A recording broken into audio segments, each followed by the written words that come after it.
Hello, my name is Nancy. I'm a watercolor painter based in Melbourne. Since the end of 2019, I started to discover painting plants and flowers, and I have been very drawn to it. For some reason, I found that it is very therapeutic to paint these plants and flowers. I'm not sure why, perhaps because it is a slow progress. It involves a lot of observation and detail, and it just makes my mind really calm and peaceful, especially during the lockdown last year.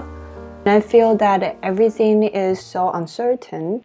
Painting these beautiful plants and flowers just gave me this sense of stability and some strength in mind.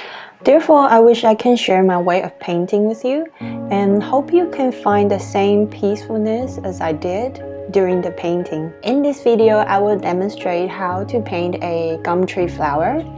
I will explain how I design it and how I color it using the basic watercolor technique such as wet on wet or lifting and glazing. You only need one brush for this painting, which is this one. Ta-da! As for the paper, I will be using Archie's hot press 300 GSM paper. It has this smooth surface which is perfect for drawing details, but you can use any watercolor paper you have. And now please relax, make yourself a cup of coffee or tea and just enjoy painting with me.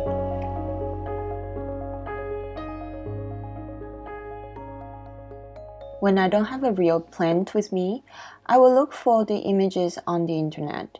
I will browse as many images as I can, since everyone shows different angle of the plant. So I will have a better idea on how to design the painting. After that, I would choose 2 to 3 images as my main references. For this Gumtree flower painting, I only use one image and just simplify it. I decided that I only want one full bloom flower, one flower bud, and 2 leaves.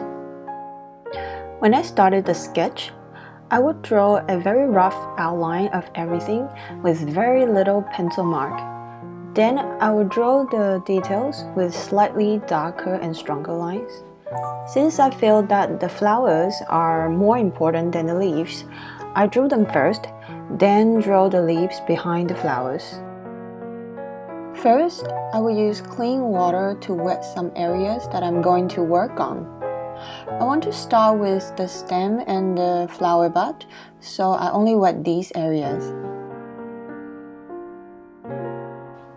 For the stem, I make some yellow ochre and purple first. Then I found out that the image actually shows more yellow and green. But that's okay. As long as the paper is still wet, we can fix it. So I quickly changed to yellow on the right side as the image shown, and then mix some green to add on the left side.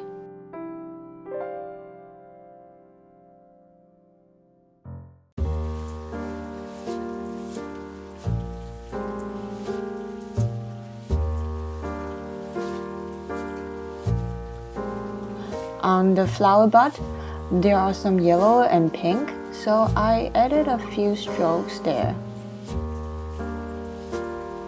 Then I switched to the previous green and carefully color the rest of the area without touching too much of these bright colors, so they can blend nicely but still not mix all together.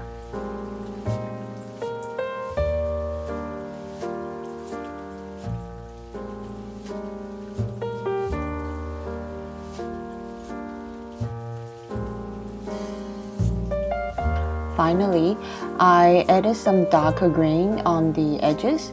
This way, it can make the stem and bud looks a bit rounder.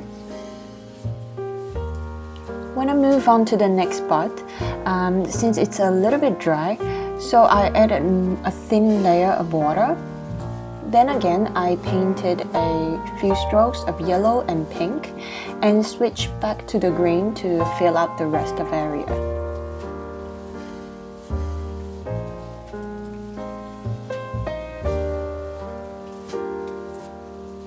When we are waiting this area to dry, we can move on the flower pot. I only use this Daniel Smith rose color since I just feel this color is perfect. Then I just keeping adding the pink strokes.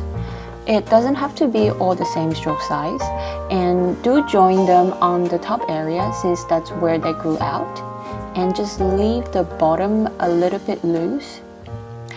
When it's not entirely dry, I mix some green with the rose red that I just used to make a darker red to add some shade of the flower.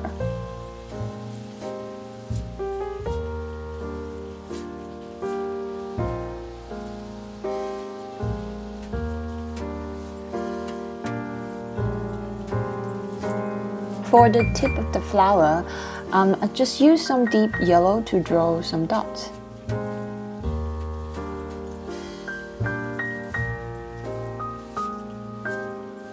Now, the flower bud on the left side is dry, we can start adding the second layer for the details. This flower bud's surface is wrinkly, so I added some darker strokes for the shades.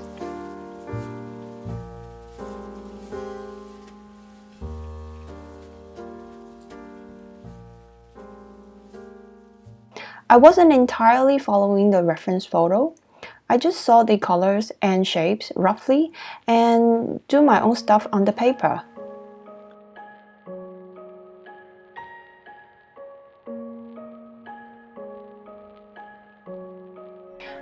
Before I paint the leaves, I also wet the paper first and just repeat the previous steps. When painting two similar colors together, I would often edit another color to make it look slightly different. Like this leaf behind this flower bud, I use some blue in the green to change the hue a bit.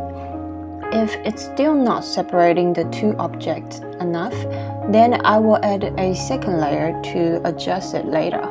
I don't always follow the reference photo color since I have my own aesthetic, and I like to use the color according to my status as well. If I'm in a sad mood, I might use more dim and grayish color, but if I'm happier, then I might use some brighter color.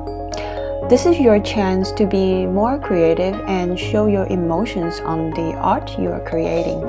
In order to create the center stem of this leaf, I washed my pen and dry a bit. Then I drew a line right on the top of the leaf. This technique is called lifting.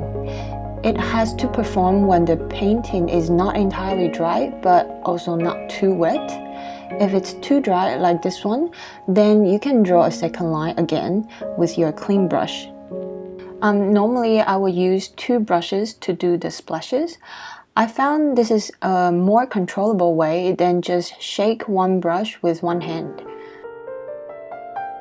When the leaves are entirely dry, I now can add a second layer for the shadow. This technique is called glazing. Glazing will create a sharper, stronger visual effect on your painting, so use it where you want your audience eyes to focus.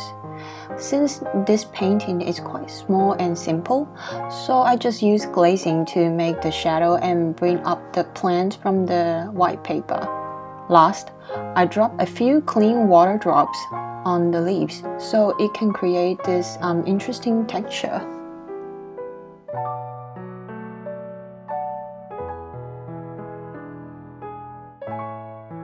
Hope you enjoyed this video, and do let me know if you have any questions. I'm also selling this artwork in my website. You can purchase it from the link in the description. If you'd like to support me, please check out my Patreon page. There will be some limited videos in the future for you all. Thanks for watching, and I'll see you guys soon. Bye!